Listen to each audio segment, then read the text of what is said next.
I do have a couple of housekeeping items. In each of my presentations, I always try to address accessibility first. And I'm so grateful that we have it in our settings that you can turn on closed captions and all of those things. And then you should also be able to get a copy of the slide deck in the chat. I will go ahead and drop the link for that quickly. And I believe this should be the right one. There we go. Now you guys should be able to get it in the chat. Thank you, Diane, for putting that information in there. Okay, perfect. So if you guys needed that for any reason, you guys should be able to go in there. I know sometimes it's not always easy to see on the screen, and sometimes you just follow better along on your phone and things like that. So let me get back to where I was. And I wanted to explicitly say that you are more than welcome to have your cameras off. I understand completely why you might want to, whether you're having lunch or you just don't want to be perceived at the moment. So while I'd love to see your guys' faces, you are more than welcome to turn them off. And you guys may also catch me fidgeting with some of my fidget toys, so if you want to stem, you are more than welcome to do the same. And if you need any additional accommodations, please let us know, and I will pull up the chat again just in case you guys put anything in there. I won't be able to follow it like super closely, but I will continue moving through it. And then I also just like to give a quick disclaimer. So even though I am a fierce advocate for accessibility and inclusion, I do not claim to know everything about DEIB. It is very possible that this presentation in itself is not accessible to everyone, despite my numerous efforts to make it so. And if that is the case for someone, I welcome the opportunity to expand my knowledge on the subject, because I recognize this space is ever evolving and I cannot speak for every individual or population. So let's address the elephant in the room. For those of you that can't see me, maybe you are driving, maybe you are low vision, I am a pale, freckle-faced, glasses-wearing white woman. I have dark brown, curly, wavy hair that occasionally gets me mistaken for Latina, and I typically present as an able-bodied, neurotypical ally. So I would 100% get it if you're wondering who gave me the mic and the audacity. But here is the truth. I am a high-masking, neurodivergent, disabled woman. I am a second-gen American and the first in my family to graduate high school, let alone attend college, so go Ospreys. And I've survived 10 adverse childhood experiences, and I've yet to figure out my health, let alone had the time to figure out my sexuality. So that dives into who I am actually. I am Ivy Cirillo. As you guys know, I'm a best-selling author, international speaker, and online business strategist. I'm a fierce advocate for accessible marketing practices, inclusive business strategies, and low-energy entrepreneurship. I'm a manifesting generator, Enneagram 6, ISFJ, a CS, and a Taurus. If any of those interest you, I feel like I've taken every personality test under the sun through my various workplaces. And my strengths are analytical, strategic, achiever, individualization, and discipline. But that is enough about me. So what's on the agenda? I wanted to do a quick poll with you guys. I will give you the opportunity to win something. We'll get into the actual presentation, and then we'll do a quick roundtable discussion, but don't worry, I'm not going to put you into breakout rooms or anything like that. And we'll save time at the end to make sure that you get all of your questions answered. But first, I do have 2 polls for you. So I'll take care of those, Diane and Kirsten, you don't have to worry about them. Poll number 1 is, Where would you say you're at in your accessibility journey? Are you new to it all? Do you listen when it comes up? Are you actively seeking out opportunities to learn more? And are you consciously taking action and holding others accountable?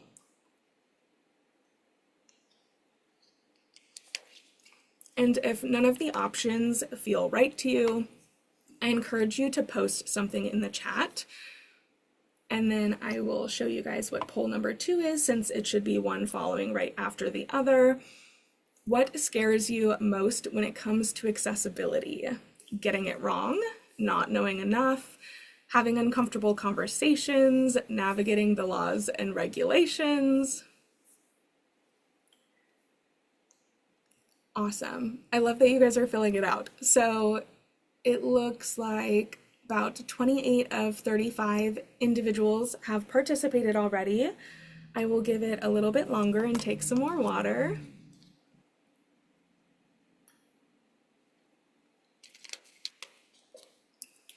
Awesome. We've got 82% in. If anyone wants to get some final votes in, go right ahead.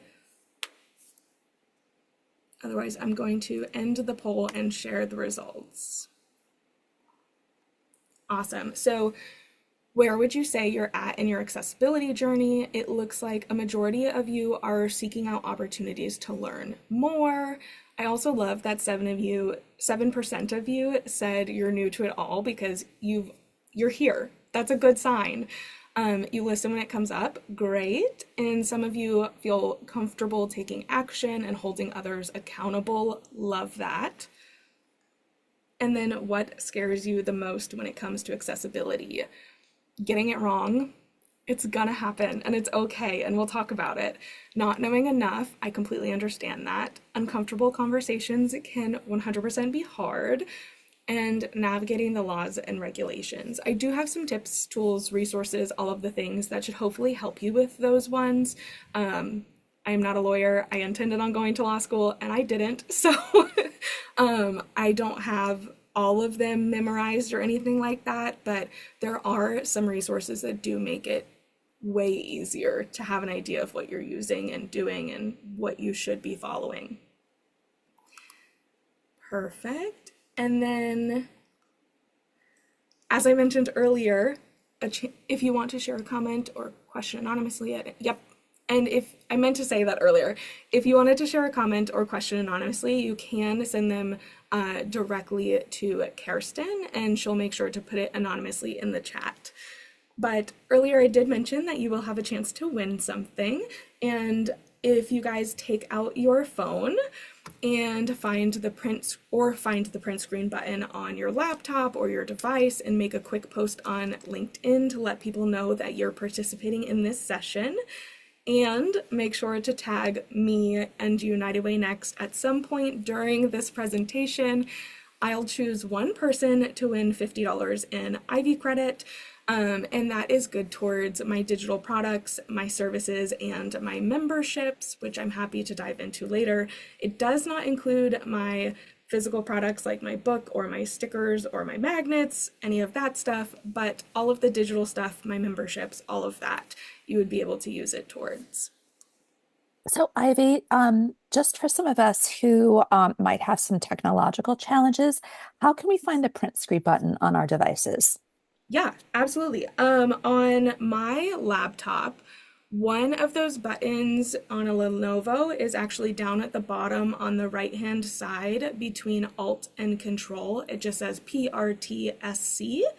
And on my keyboard, this one is actually F11 is the function button that you would click for that. On iPhones, I believe that you can just hold down the two side buttons to do it. I cannot speak to Google phones or Androids. I have no idea how you do it with those.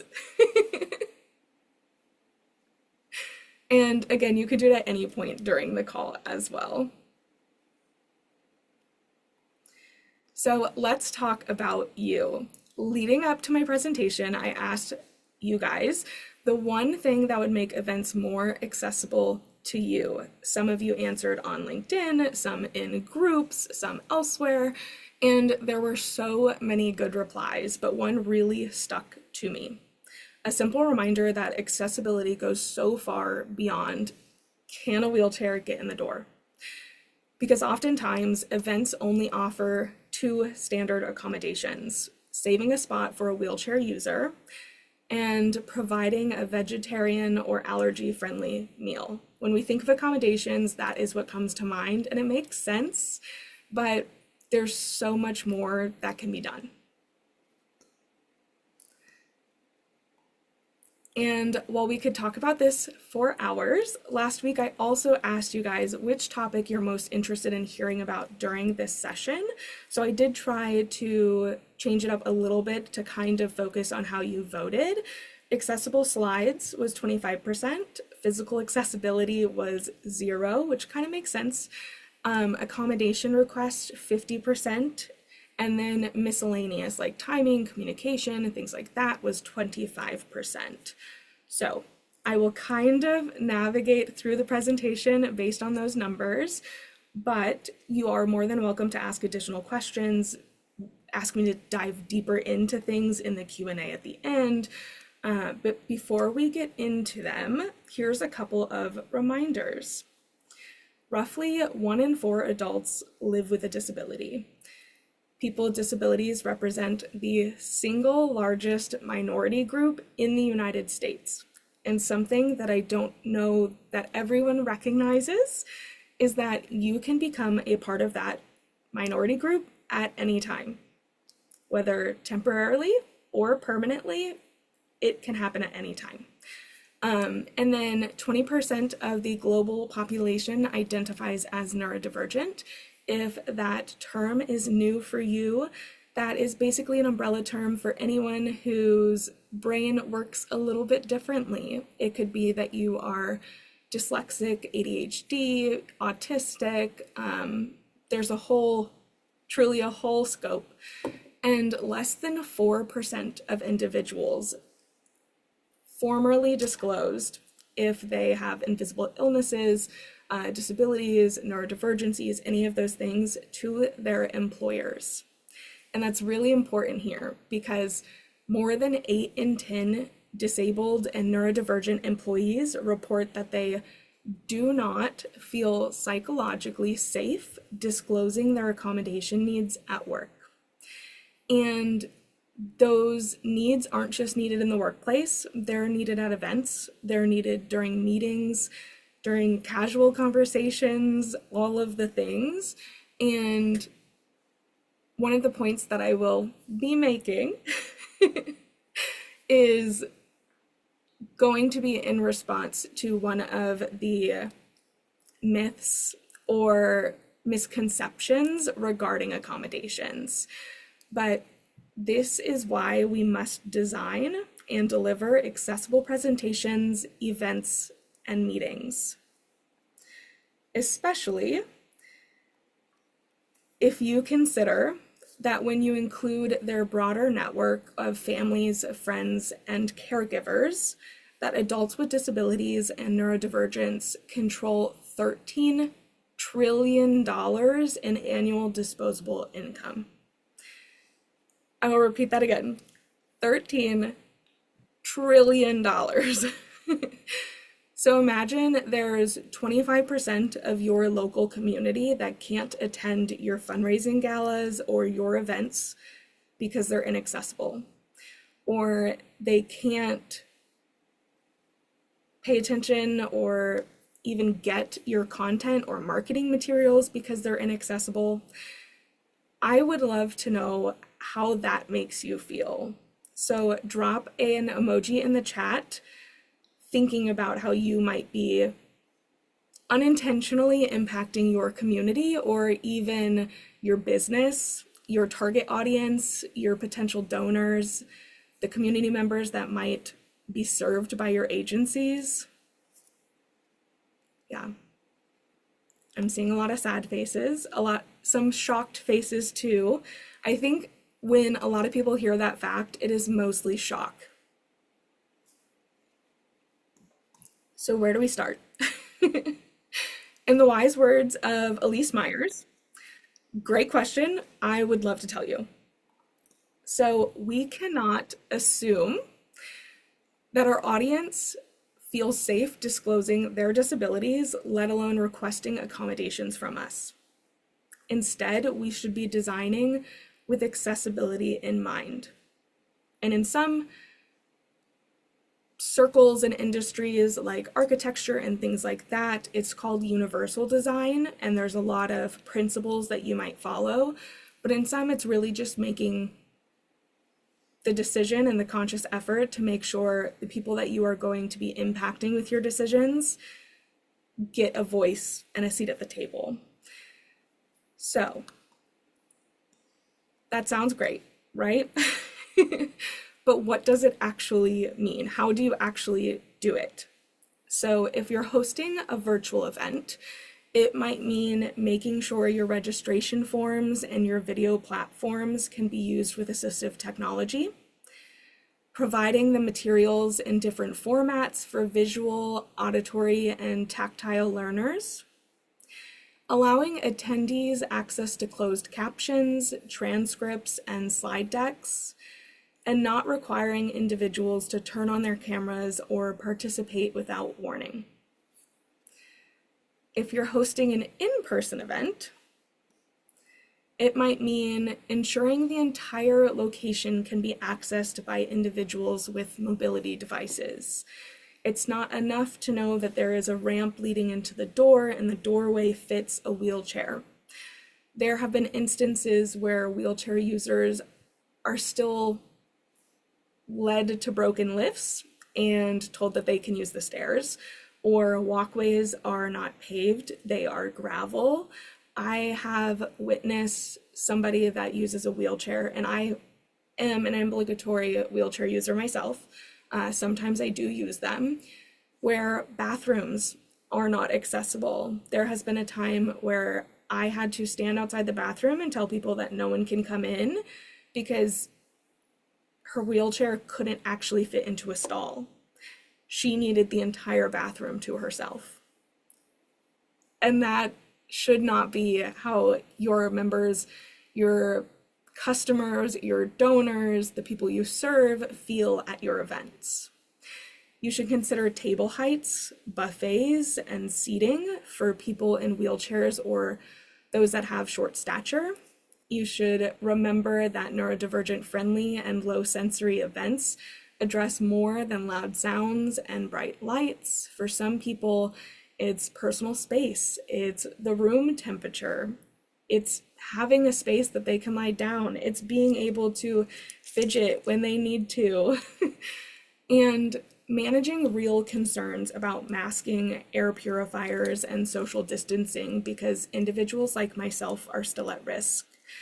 Most of the United Way Next community doesn't know that in public I am masking everywhere. I mask in my backyard because I found out that I go anaphylaxis for the tree that's across the street. And I mask when I'm in public because it is not worth my life getting sick again. And I'm immunocompromised. And a lot of events I have to choose not to attend because they are not taking any precautions. Or if it's a retreat, they are having individual strangers group up and share rooms together. And that's not safe for me. And if you are doing either type of event, you should always make sure there's a clear section or page with details on who to request accommodations from and various ways to contact them. Myself, I hate making phone calls, but they might be easier for someone that has low to no vision, and only providing a phone number for accommodations may be inaccessible to someone that's deaf or hard of hearing. You should consider the barriers keeping someone from your event, whether it be technology, location, transportation, cost, or timing. If attendees will need to take off of work or arrange childcare or in order to attend, that's something that needs to be considered as far as timing goes. If parking is paid or if they're expected to provide a tip, that might not be a good location for a bunch of the individuals that your funded agencies serve, or individuals that are considered Alice families or low income. If they'll have to travel long distances to attend, and what that looks like for them. Because for some, public transportation or traveling long distances creates a sensory nightmare. It can also be financially taxing. And we should create engagement opportunities that minimize anxiety and limit forced participation. I personally hate being put on the spot and feeling unprepared. If I'm going to be asked something, I really appreciate having the questions ahead of time. I also do that for my panelists because I think that it makes it easier for them to prepare as well. And if everyone is being forced to answer, I'd rather know when I'm going to speak so I can listen to everyone else's answers versus rehearsing my own and being anxious about, like, okay, are they going to call on me, or am I next, or should I raise my hand? And there's too many things to think about, too many things to overthink. And we should budget for accommodations because anyone can become disabled at any time. Someone in your audience might have unexpected surgery and need support. Someone might need help navigating the event. They might need live captioning on presentations, translators, or interpreters. They might find out that they now have to avoid a new allergy, whether it be food or something outside or fragrance, who knows. And while we're on this topic, I also want to remind you to ask yourself, what could I do or provide to reassure attendees that they can confidently attend your events and feel as if everything is going to be okay? Because when I led Volunteer United through our local United Way, I know if I wanted to have an easy volunteer experience, I wanted to know, are we volunteering inside or outside? Am I going to be standing or hauling heavy items? Am I going to be sitting? Am I going to be exposed to anything? Do I need to know how to use power tools? I want to know if I need to bring a rake or a leaf blower from home. I want to know, like, where I'm going to park when I get there, who I'm looking for, what entrance I'm going in. And so I used to provide all of that information, which to some seems unnecessary. But I'm also the person that will book a haircut at a new salon and I will Google Maps like what the parking looks like outside their building because I don't want to worry about it when I get there. So that is something we should always consider. And then what matters? We must also accept that despite our best efforts, we might get it wrong. And I know some of you guys stated that you're worried about that. Almost inherently, you're going to get it wrong at some point. We're going to say the wrong things, and we might not know that something is inaccessible. And that's okay. It's a learning opportunity. We tested my audio earlier, and we thought it was fine, and some of the individuals on the call were having trouble hearing me. So while it made me feel a little underprepared, we sat there, we fixed it, and now you guys can hear me. So what matters is that we can acknowledge our mistakes, we can listen to lived experiences, we can create a safe and interactive process for accommodations, and then we can provide the best accommodations possible in that moment. And it's important to remember that individuals shouldn't have to use the phrase reasonable accommodation for it to be recognized. They shouldn't have to make the request in writing in order to start the process. They shouldn't have to feel responsible for creating or educating you on said process if they need an accommodation for an event or something like that. And they shouldn't have to be expected to disclose or provide unnecessary medical information. And this process should be flexible, respectful, collaborative, and timely. And for some of you that mentioned that the rules and the laws and the regulations, those are things that you are worried about. That is something that I believe JAN, also known as the Job Accommodations Network, would be a great resource for supporting you with that. They kind of walk you through the process, they walk you through some of the rules and regulations, and if you or someone you work with, or a client or a donor or whatever, request an accommodation and you have no idea where to begin in the process or what to even offer as an accommodation, you guys can look at that together. Now, before we get back into actually talking about creating the accessible slides, I wanted to give you a gentle reminder that I will be choosing someone to win $50 in Ivy credit. So be sure to post about this session and tag me, Ivy Cirillo, and United Way Next on LinkedIn. And I will choose someone tomorrow. That way anyone that needs time can watch it and post about it in case you have some big takeaways. And I will get back into it. So, oh no, what is happening with this presentation? Give me 1 second.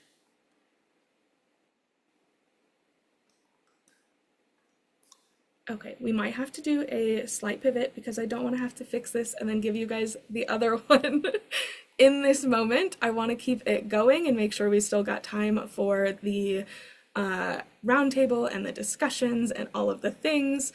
So I'm slightly breaking my own rules because at some point I'm going to also talk about the fact that Notion isn't the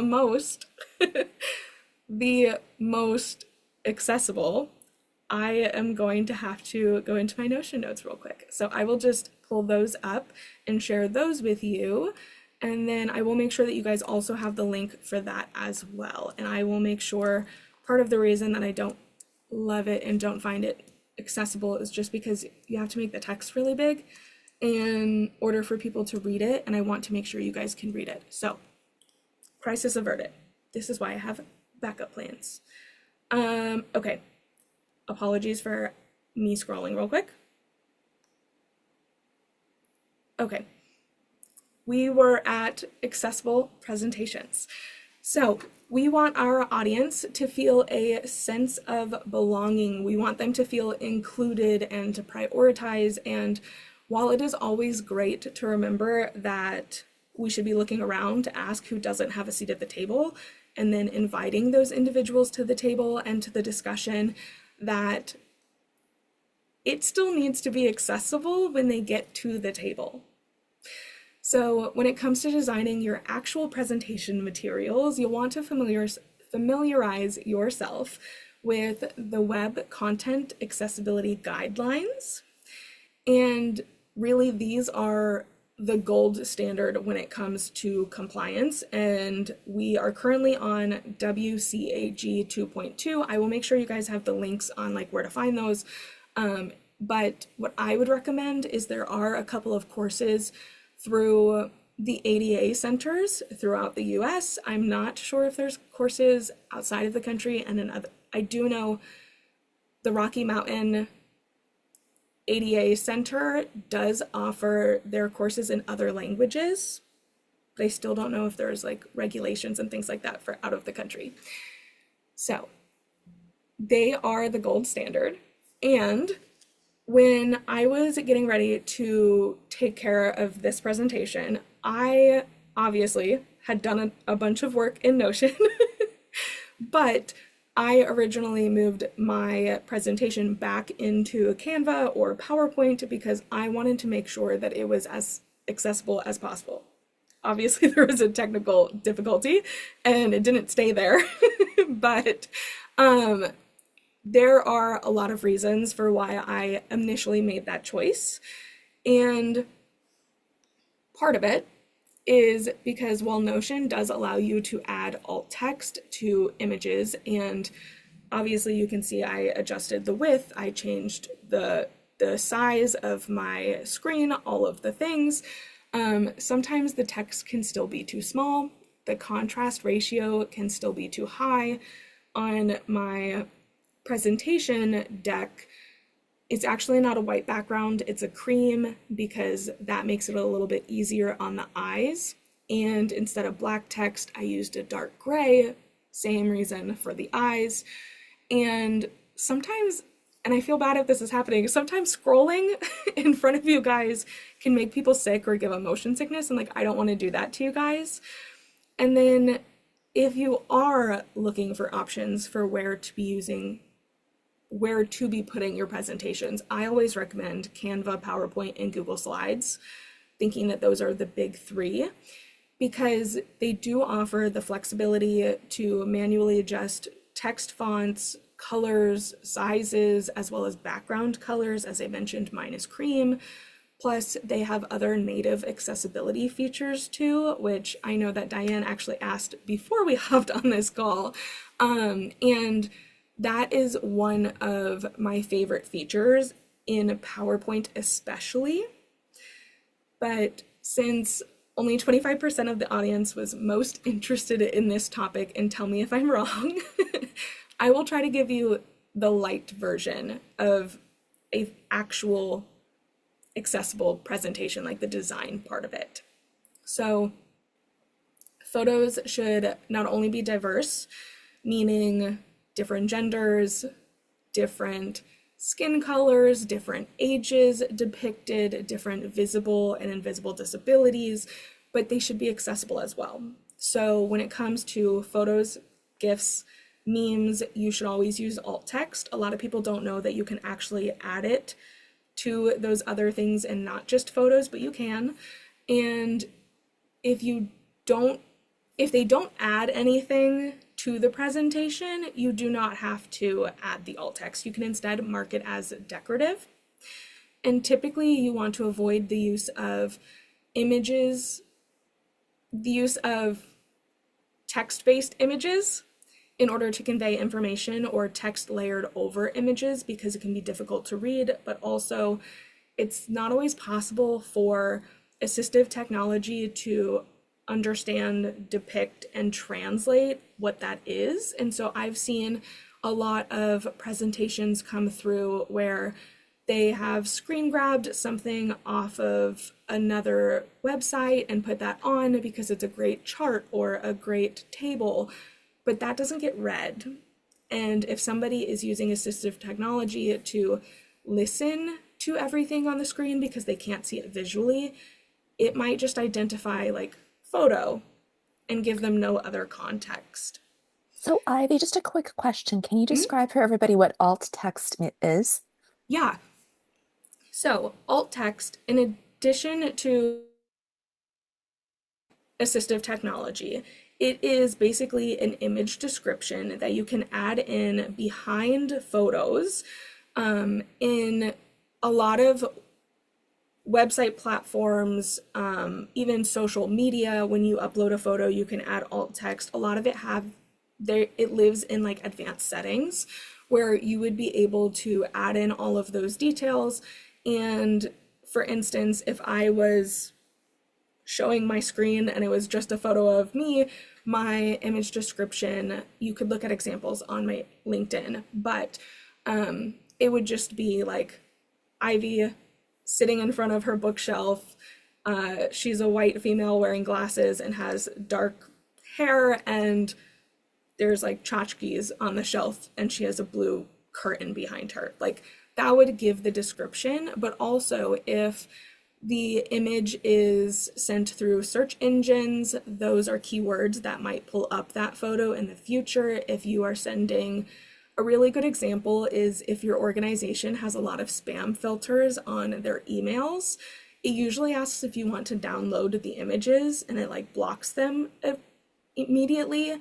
But what pops up instead is text as if they're not loading.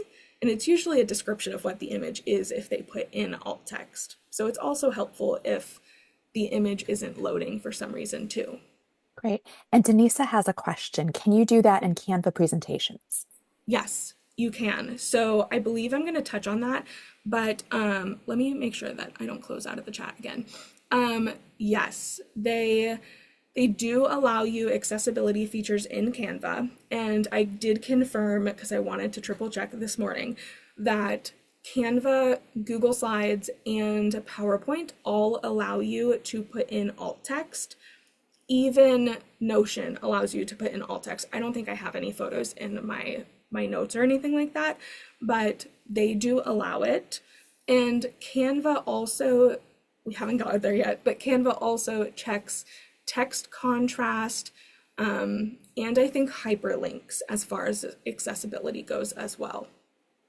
So that is one of my biggest things that I will advocate for is alt text and image descriptions if you've got the space and the time, but alt text definitely. And similarly, complex images like graphs and charts and diagrams and maps can be difficult to translate with assistive technology too. So when using them, it's important to consider distinguishing data with visual elements besides color. So if you had a pie chart or a circle graph and you just distinguished everything by, well, that big chunk is blue and that little chunk is red, somebody might be colorblind. That might not be beneficial for them, and they might need to see a pattern laid over those different ones. So you could say the polka dot one and the stripe one.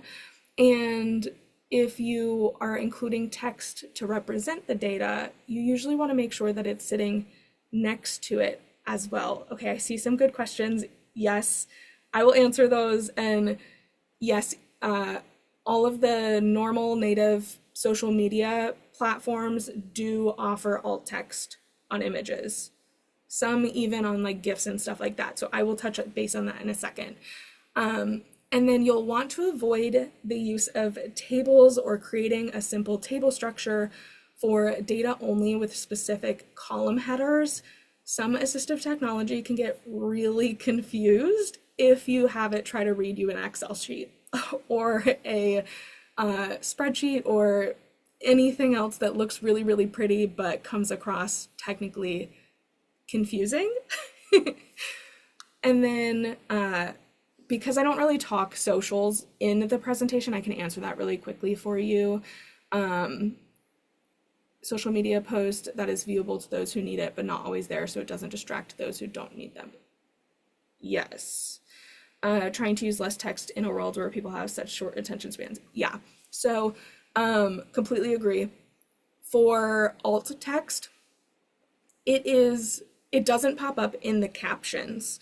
So on LinkedIn, I do include an image description in the caption for anybody that might be using a different type of screen reader or might just want to read it and not look.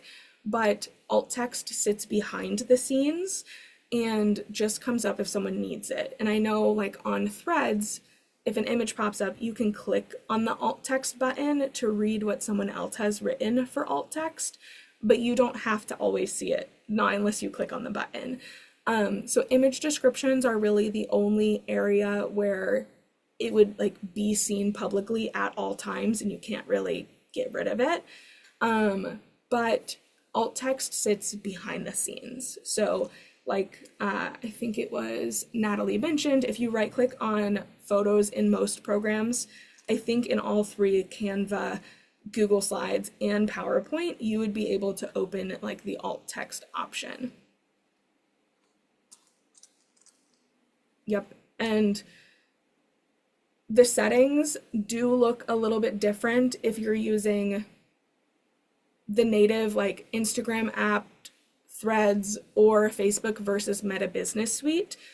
And LinkedIn is a little different. LinkedIn, the moment you upload a picture, almost immediately asks for alt text and like tags and things like that, where the Meta products, you normally have to go kind of like searching through the settings a little bit to find it, or you have to go like edit options XYZ. And then videos could be an entire training on its own, but if you're going to include them, I do recommend closed captions, transcripts, and even audio descriptions when possible, in case some of your viewers can't actually view the video. And then colors and contrasts can be a really, really big thing. Just like for you guys, some of you might have your phones on light mode and some of you might prefer dark mode. Dark mode hurts my brain. I cannot do it. I want it. I cannot do it. And so these can sometimes be difficult to distinguish for individuals with low visibility or color blindness as far as like contrasts go and colors. So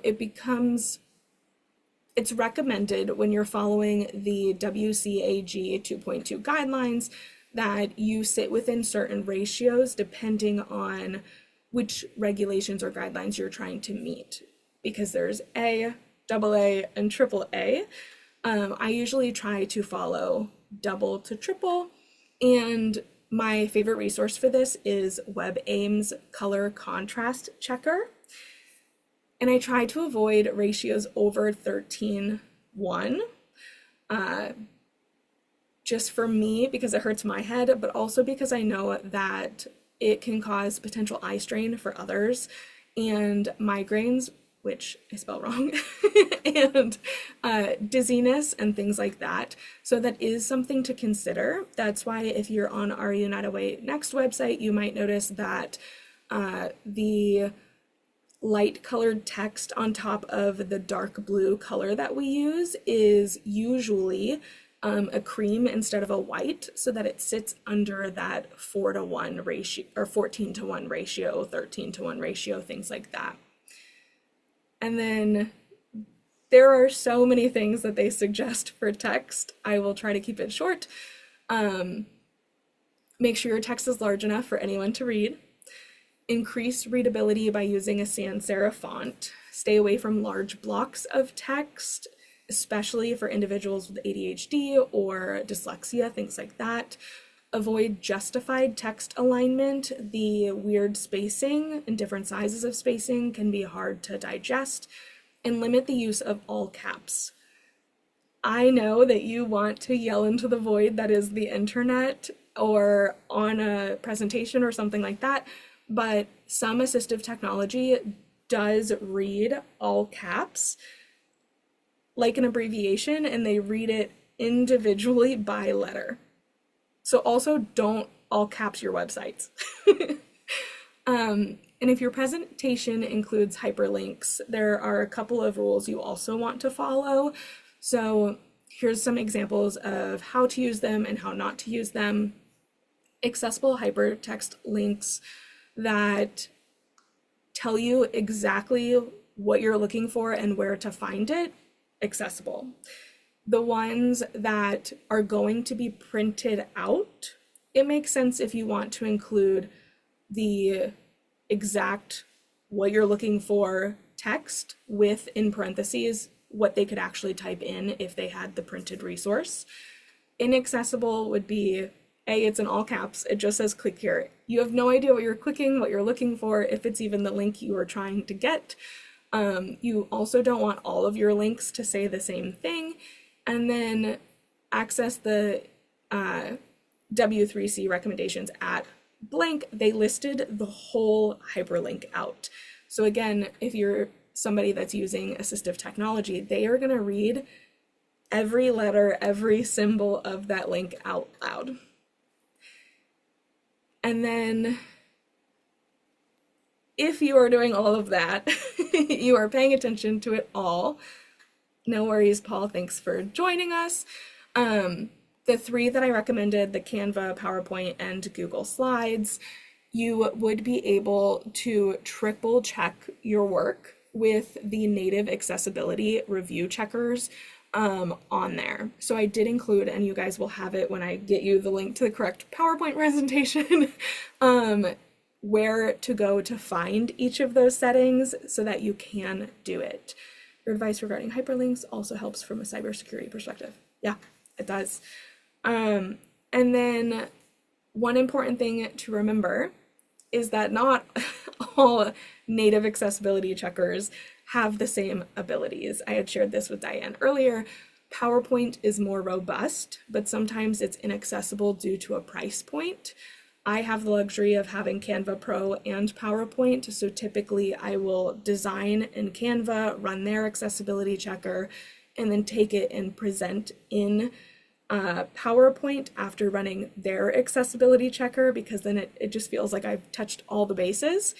Canva has better accessibility options than Google Slides, but their spell check tools leave a lot to be desired. And Google Slides also allows you to turn on some settings that I haven't seen in the other ones yet, but they have no other accessibility checkers that do as much as Canva or PowerPoint. So they actually offer you to turn on support for screen readers and screen magnifiers. And then we are almost towards the end, I promise. A couple of recommendations for when you are actually presenting your presentation. So for virtual events, you want to make sure your presentation is in 16:9. That way it takes up the whole screen, plus you can make your text larger. Your slide deck should be in presentation mode. I've seen some individuals where you can see like the full PowerPoint editor and it's this little itty bitty part of the screen. And your slides should make sense without you. They should be able to be digested if you are not there. And for in-person events, you should use a microphone because you want to make sure that everyone can hear you. Provide outlines or companion guides and try to be visible and in good lighting. And I also encourage allowing immediate access to your slides, describing all images, graphs, and charts out loud, providing a brief description before playing videos, distributing fidget toys for anyone that might want to STEM. I did that at my most recent in-person event, and I think over 50% of the ones I put out on tables were used during the presentation, and over 75 of them were taken from the presentation, which obviously I told them they could do. And they loved knowing that they didn't have to worry about fidgeting and that they could like stim while listening, and it helped them focus.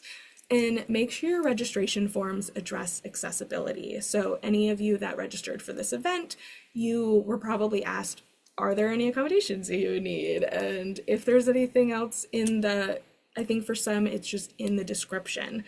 And then I include in the pre-email, are there any accommodations you need? Please let me know. I mention it in my presentation as well. And that is all as far as the presentation piece of it goes. And I know that was a lot.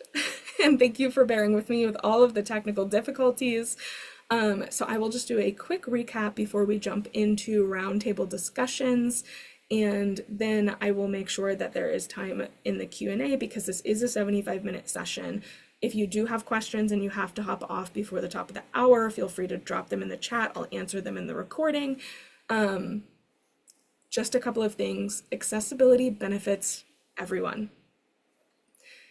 Just because someone doesn't ask for accommodations doesn't mean that they aren't needed. You cannot assume that because no one's ever asked for accommodations that you don't need to have them and that you don't need to make things more accessible. We don't have to get it right 100% of the time. We just have to be doing the work. And we should always ask for the direct, active participation of the people who will be affected by your decisions. Okay, so now that I've said my piece, I want to hear from you guys. So I will try to keep things timely. We can lessen the questions if we want, but I will post them in the chat so that I can come off screen, my screen can come off, and that we can actually have a discussion. If you guys want to answer them, if you want to answer them anonymously, feel free to send Kirsten or myself a message and we'll drop it in the chat for you. But what's one recommendation you heard today that you noticed I did personally in this presentation? Is there one task or accommodation that you can commit to moving forward? And what actions have you and your organization already made part of your standard practice? is there something that wasn't mentioned in the presentation that you guys are currently doing? I've heard in other presentations and in the DEI network calls through United Way that there are some incredible things that other organizations in the network are doing. And I want to hear from you guys. I want to know what you guys are doing. Hey, Ivy, Kate asks a really good question in the Mhm. chat. She asks, how can we help people we love and lead with need for accommodations feel safer in our presence to show up as their authentic self with us? So they feel safe that we care about their needs. They don't have to do so much masking and can think STEM is needed or ask for any accommodations. Kate, this is very real for me when I even think about like my husband, for example, who Gen Xer, we've attended a lot of concerts in our day and he's a little hard of hearing. If I were to be, hey, Eric, do you need accommodations? He'd probably flinch at that. But if I go to different things, I might be mindful of like, oh, do they have closed captioning? Because he loves that on our TV. So sometimes people that we love may not ask for accommodations, but knowing what they need and being showing up in that way for them could be very helpful. Yeah. So that was a great example. I know I can speak for myself. I can't speak for everyone in the community, but for me, as somebody that is disabled and neurodivergent, and a lot of it came on later in life, I was like a healthy, perfectly normal kiddo. I'm pretty sure the ADHD and autism were there before, but the rest of my health, that's how it started. And inherently, when you have to accept that, there's so much that goes on in your own personal life that you have to grieve the life that you always imagined that you would have. And you have to figure out how to exist in your new normal, but also how to not feel like a burden or an inconvenience to those around you. I shared this with some of our board members, I believe, and our work group members. I was recently put on a beta blocker for my heart condition, and it has been life-changing. Previously, I could not shower without my heart rate going into like the 160s, 170s. I could not go on a walk on a walking pad without that happening. There were instances where I have fainted. There are instances where like walking up the stairs, I am ready to be done for the day. And it, while A, is difficult that I have to struggle with that, B, I know that it is challenging for anyone that loves me to watch it and not be able to help.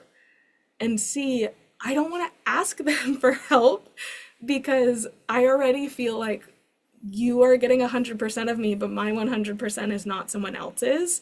And like, it can be so hard. I also imagine to be on the other lens of it. But really, I think the biggest thing that you can do is just to try to show up and be supportive. If you can in any way try and anticipate their needs sometimes, I think that that is beneficial. It can be really hard for us to ask for the help, but if like my partner sees that I'm struggling and he's like, hey, do you need your cane, and hands it to me, like I'm gonna feel way better about that scenario than if he's downstairs and I'm upstairs and he has to go find my cane and then bring it to me and I have to ask him for it. But also, if you can give a little bit of yourself in a way where maybe you are vulnerable and you are asking for accommodations or you are showing that you need them also, I think that that might make it a little bit easier for them to see that it is okay and not just that you're telling them that it's okay. Because if some of my clients have said, hey, I really appreciate this, but I cannot stand the font that you write our meeting notes in. Can you please change it to Poppins? And I'm like, oh my God, yeah, I can change that so easy for you. So one of the statistics is that over like 50% of accommodations are free. And the majority of the ones that are paid are under $500. So I think we probably have to get a little bit better at like accepting help, but I'd say if you can try to be proactive, anticipate their needs, or if you recognize maybe the patterns where they would possibly ask for help, then you can kind of start to anticipate those needs. Because it's pretty obvious when I start like walking really slow up the stairs, or if I just pause and I'm like, I need it. Like, don't ask me what I need and don't ask me what's wrong. I already am struggling to breathe. So I'm sure that was a really long-winded answer for that. I went to a summit recently for health in Florida, and I loved that they had lazy Susans in the middle of the tables that included a variety of textures or snacks in different forms of fidget. Yes, love that. I faint when medical topics are discussed during conferences due to a medical phobia. Being a chronic patient that hates all that, I get it. I understand how difficult it can be to ask for accommodations. I've never really thought to ask for one myself because it feels, yeah, there's a bit of shame, a bit of guilt that we have to process when we ask for that. Yeah, most people don't. It was only in the last year that I ever asked for an accommodation during a hiring practice or process. And then I saw someone had their hand up. Naima had her hand up. Yes, hi everyone. I have a question as I think about all the different accommodations that you've outlined. I'm wondering, with our ever shifting landscape and how urgent everything feels, a lot of what you said requires a lot of time and intentionality. What I worry about is that folks who are in kind of leadership positions who are running these meetings don't feel like they have the time to implement some of these protocols. And so I'm wondering what are some potential quick fixes that we can start with that might be, oh, this is actually easy and um, and kind of meets needs of lots of people versus I can just imagine me taking this back to folks and they're being like, we don't have time to accommodate everyone's needs. And so that's just something I'm thinking about as I try and synthesize the information you gave and also bring it back to my team.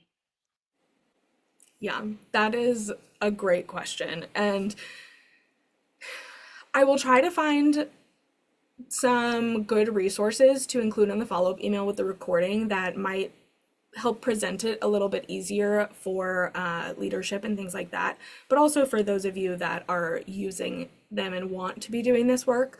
Some really easy ones as far as like events go, just put it out there and put it out there often. Let us know if you have accommodation requests. Here is how you submit them and who you'll talk to.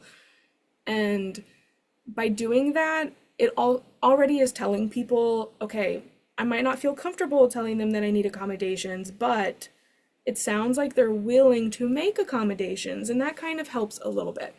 I would also recommend, it's hard because some of these things should be the gold standard. And when I had asked my audience, some of them had said things like, just make sure there's always water on the table or water in the back of the room. Like, it shouldn't be so difficult to get water. It sounds like that's such an easy accommodation. But when you have a whole checklist of easy accommodations, it does feel daunting. As far as the digital side of it, I would almost say, like, if you had someone that, even if you couldn't look into WCAG, if you had no idea what you were doing, but you made a PowerPoint and you just stuck it through the PowerPoint accessibility review, like, that is a small change. If you stuck it through and went, oh, the reading order is wrong, let me just correct the reading order real quick. Or, oh, Well, 17 of those 20 pictures are decorative. I can mark them as decorative real quick, and maybe you have like an assistant or somebody that supports you in your role, like a contractor or someone like that. They are able to go add the alt text. It's okay if you can't. You're still considering the fact that you want it to be accessible and you're still finding ways to make it accessible, even if it wasn't you doing the work.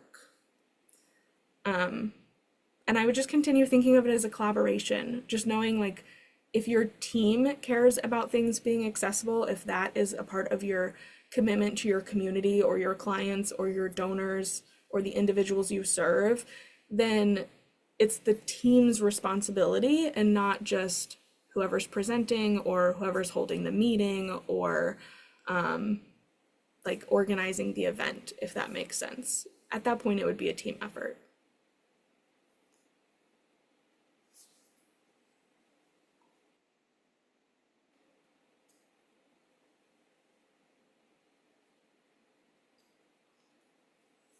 I understand asking if there are any accommodations that can be provided. What if they ask for something that your event doesn't have the budget for? Even if it is less than 500, it's still prohibitive. Yet want to try to accommodate, but feels weird to have to go back and say, oh, I know I asked, but I can't afford that. Yeah, completely understandable.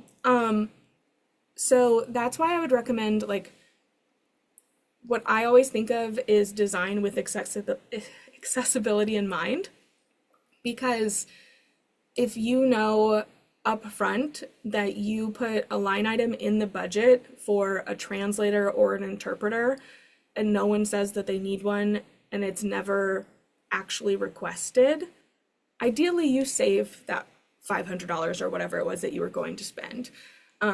Or if you put it in your catering order that you were going to ask for this many specific special allergy friendly meals and then no one actually needed them, but you get to save that little bit of money, that is a lot easier to deal with than trying to add the money back in.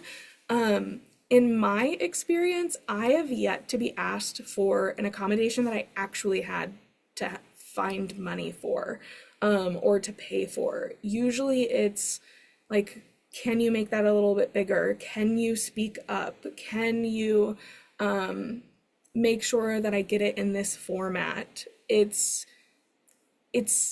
yet to be something I've actually had to pay for. I understand with interpreters, translators, physical event type things might be a little bit more expensive, but if it was like a in-person event where there's an added cost to add captions, maybe just ask them, like, since we're a nonprofit and you're already producing this event and we're already paying you all this money, could you just toss that in? Is that something they'd be willing to do?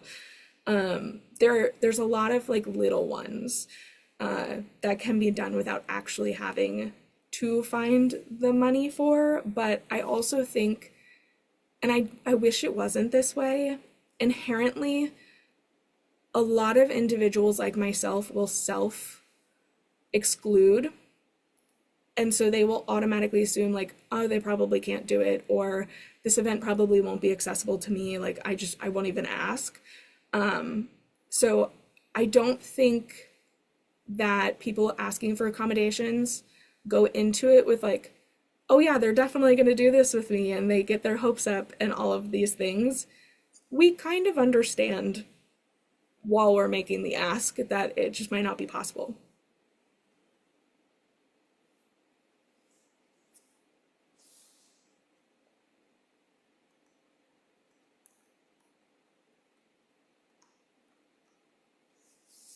And if there's no other questions, I will hand it back to Kirsten or Diane for the follow-up stuff.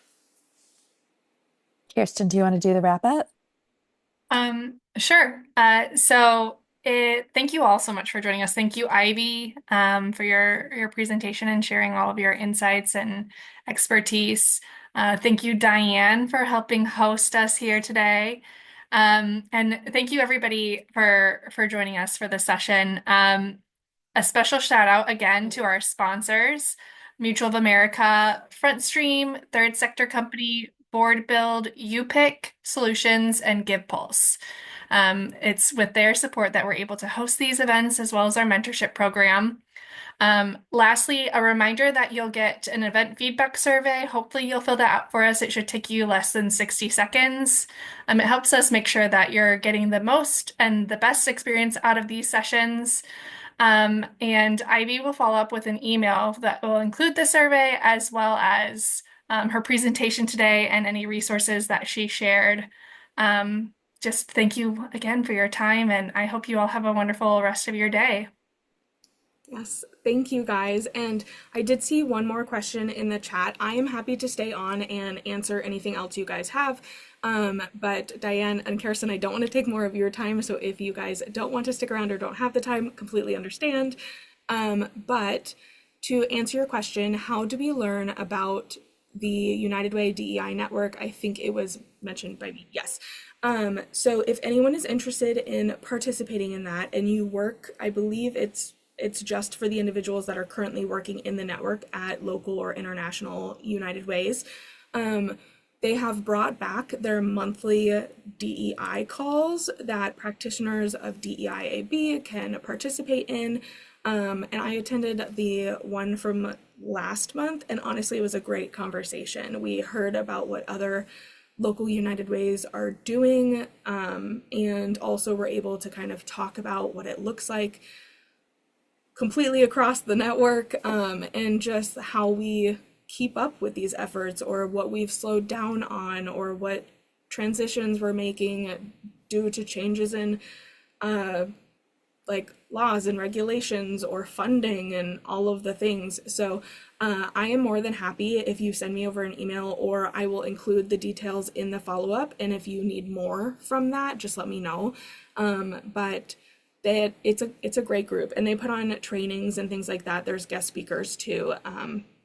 So I would highly recommend, if you are in the network, to participate in that.